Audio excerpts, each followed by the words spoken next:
السلام عليكم ورحمة الله وبركاته أصحابتي ku xiran janaalka marka la soo dhawaada aad iyo aad u mahadsantiin maanta waa arbaco waana 24 bisha December ee 12 sanadka 2025 muuqaalkan waxaan rabaa inaan idinku la wadaago waraysi aan la yeelanayo Saciid Maxamed oo ah nin muwaadin Mareykan ah asal ahaanna Soomaaliya ka soo jeeda oo ciidamada ICE ay Minneapolis ku dhex istaajiyeen maalnimadii Isniinta ahayd waxaan ognahay ICE ku dhawaad muddo bil ah inay hadda howlgallo ballaaran ay ka wadaan magaalooyinka mataanaha ee St Paul iyo Minneapolis isla markaana dadka wadooyinka maraya ay istaajinayaan mararka qaar oo ay sharcigooda weydiinayaan haddaba wada hadal ayaa dhex maray Saciid Maxamed iyo ciidamada ICE markii ay istaajiyeen waxaana uu u diiday in xitaa leesankiisa uu tusiyo iska badaa in uu sharcigiisa bal inta aan waraysiga aan Saciid la yeeshay aanan u guda gelin bal marka hore ila daawada Isniintii maxaa dhex maray Saciid iyo ciidamada ICE markii ay istaajiyeen. Do you have your driver's license? Yes, I do.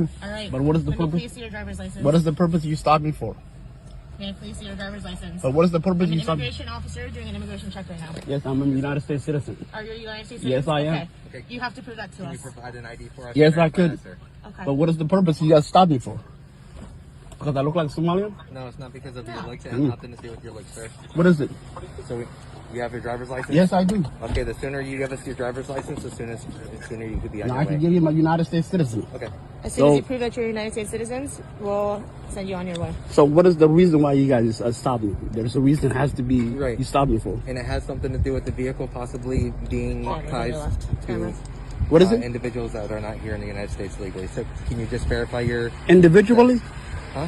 What did you say? That's individually on the car? Because this car is registered under my name. And what is your name, sir? I don't have to tell you that. Yeah, actually, What is your name? you do have to identify Yes, but yourself. I have to identify Okay, myself right there. That's all we need. But what is the reason why you guys stopped me? You're harassing people. It's USC. I'm a United States citizen. Okay, see it? Now you don't need to see it. I need to identify who you are. It's Just right hold there. it up. That's all you need to do. There's no reason All for right, you. cool. You're good. Have a good one. Thank you. Yeah, you're harassing people. You trying to kidnap people. Kidnappers trying to kidnap little girls. Get the fuck out of here. Kidnappers. Get the fuck out of here. Get out. Get the fuck out. Fucking idiots.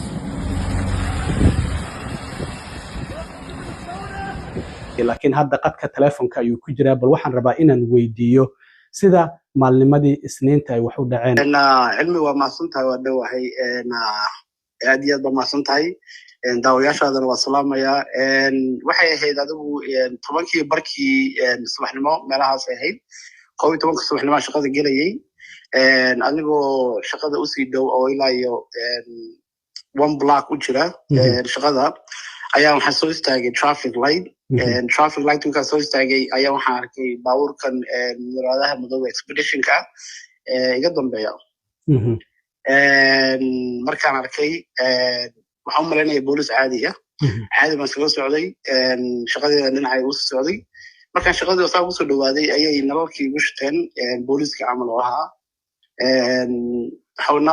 ilaa markaa waxaan u haystay inay yihiin booliis marka gabar baa kasoo degtay keligeeda markii hore oo maaskii waxba aan xidhnayn markay agtayda soo istaagtay ayay ID-ga iga weydiisay markaan fiiriyey iyadii ayaa waxaa arkay inay dhinacan hore ay ugu qoran tahay ICE waa gar markaan dareemay inay ICE tahay telefonkeygaan soo qabsaday markaasaan bilaabay inaan duubo waa gar recordingkeyga But what is the purpose? marka waxay tiri ID-gaagii ma haysataa driver license You have to prove that to us. marka aniguna hay-addan la shaqeeyo oo SEIU unionka ayaa waxay tahay hay-ad baryahan dambe sidii ICE u bilowday howlahan waxaan baranay communitygeena iyo dadkeena iyo dadka immigrantka xuquuqdooda iyo xaqoodaan baranay oo videoyaal macala Soomaaliya ku tirsanay qofku xaq wuxuu leeyahay iyo sharciyada ayaan diyaarinay waa gartay hay'adda haddii aad noo micnayso hay'addu maxay tahay yeesa u doodaa aad u shaqayso hay-addu waa SEIU baa la dhahaa waa union waxay u doodaa dadka shaqaalaha waa gartay adigoo ka shaqeeya wadooyinka kuwa dabaqyada dhaadheer habeenkii hagaajiya nadiifiya airborada dadka ka shaqeeya securityada dadka ka shaqeeya dad badan noocaas u leedahay waxay haysataa ilaa iyo over 2 milyan oo qof ayay matashaa marka ka muwaadin ahaan adigu marka xuquuqdaada waad garanaysay markii aad aragtay ciidamadan ICE aad iyo aad baan u socday xuquuqdeena si fiican baan u fahamsanaa waa gartay marka waxyaabaha ay ku weydiiyeen waxaa ka mid ahaa laysinkaada na tus si aan u ogaano gaarigan inaad adigu leedahay in kale iyo sharcigaada na tus sharcigii intii aan la gaarinba waxaad u diiday inaad laysinkaada tusiso maxay tahay sababta aad ugu diiday marka inaad laysinkaada tusiso waxaa jira sharci markay tahay howlaha immigrationka oonu ahayn police officer oonu ahayn askari aanu ahayn askariga immigrationka markuu qof istaajinayo wadada dhexdeeda ay tahay inuu laba wax ay haystaan inay og yihiin qofkan ay istaajinayo qofku yahay oo qof sharci la-aan inuu yahay iyo reason of suspicious inay wax kale ay daba socdaan oo dabagal kale ay qofkan ku daba socdaan oo ay ka shakisan yihiin marka labada midna mayna ahayn kalarahaankayga iyo wejigayga iyo qofkaan ahay iyo sidaan u ekahay daraaddeed bay ii joojiyeen marka anigana waa xaqayga videoga haddaad aragteen waan weydiiyey sababtay ii istaajiyeen oo weliba 5 jeer baan kusoo celiyey wana ka jawaabi waayeen sababtay ii istaajiyeen maxay dhammaayeen askarta soo degtay oo gaariga ka soo degtay oo gaarigaada ag timid markii ay ku istaajiyeen ilaa imise ahayd waxaan u malaynayaa 5 qof bay ahaayeen magarad waa gartay marka ma hal qofaa su-aalaha ku weydiinaya mase dhowr meelood ay su-aalaha dhowr qofaa ku weydiinaysa wiil iyo gabadh adigu daaqadeeda ag taagnaa ayaa su-aalaha badankooda weydiinayay markii dambena yar adigu madowga oo black american oo malayna u ahaa ayaa dhinac kale kasoo istaagay kaasaa isaga weydiiyey kaasuna qofkaan tusay marka aad la hadlaysay daaqada gaarigaada ma wada dejisay mise qayb ka mid ah ayaa dejisay si aad isku maqashaan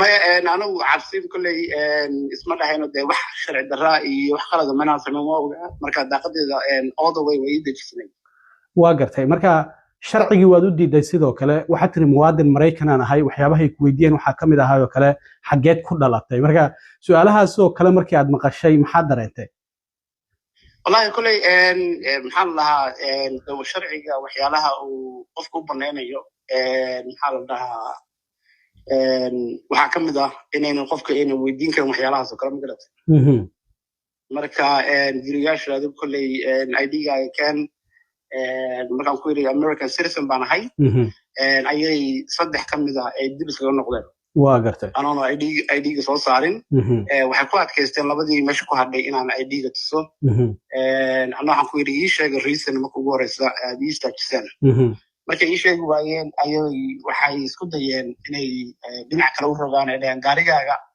ayaa suspicious laga yahay oo gaarigaaga inuu ku qoran yahay qof immigrant oo sharci la-aan ah gaarigana anaa ka qornaayo dee gaarigayga inuu yahay oo anu ku qorana waan sogaa marka ICE sida muuqata iyagu sharci uma lahan in number plate-kaada ay rangareeyaan oo ay ogaadaan qofka aad tahay laakiin waxay doonayaan inay laysinkaada kaa qaataan xogtaada marka dad kale ay la wadaagaan oo yidhahdaan bal laysinkan noo rangareeyo qofkanu sharci ma leeyahay mise sharci ma lahan sidaas darteed ayay u muuqataa hadda saas u muuqataa waxaasna waxaa ku shuqle booliska waa state law waa sharciga state law ma garata iyagu waa labada waxaan kuu sheegay hore kugu sheegay inay og yihiin qofka ay rabaan iyo inay waxyaale ay u daba socdaan qofkan uu jiro laakiin qof wadadaas ka maraya qof kastaba hadday istaajin lahaayeen ha laakiin qof midabkiisa iyo kalarkiisa baraada loo istaajiyo arrin waxay ahayd dhacdo aad foorxan oo xadgudub ah shalay waxaa jirtay sidoo kale shir jaraa'id oo gudoomiyaha gobolka Tim Wallis maayarka Minneapolis Jacob Frey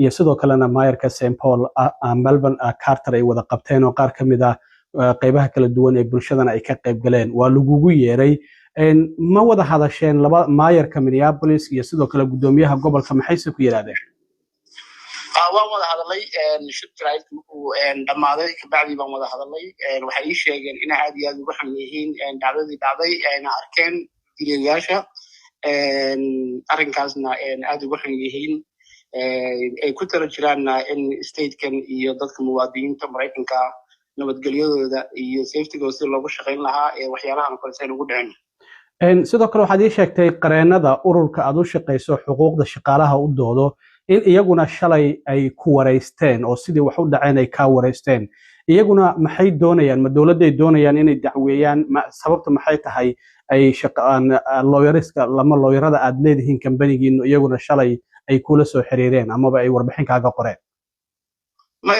kolley dee qof hayadiisii iyo shaqadiisii loogu yimid baan ahay magaratay marka maxaa la lahaa kiiskan oo kale waa muwaadiniin badan oo maraykana statekeena iyo dad badan ba ay ku dhacday ayna ku dhici doontaa marka waxaa la rabaa in xogaha iyo hay'adda care iyo qof kastaba iyo statekeena wada ururiyaan dhacdooyinka noocan oo kale in lasla wadaago oonay noqon dhacdo intii la maqlo laska sii dayn laakiin haddeerto wax dacwada oo haddeerto la samaynayo mise haddaanan ka warhayo ma jirto wata waxaad ii sheegtay shaqadaadaad usii socotay waadna ku dhoweyd 11 ayaad galaysay marka muddo intee la eg ayaa ice marka ay meesha ay kugu qabteen wadahadalkiina uu socday shaqadaadiise on time uga gaartay mise waad ka daahday wallahi shaqadeeda horteeda ahayd meeshaan istaagay markii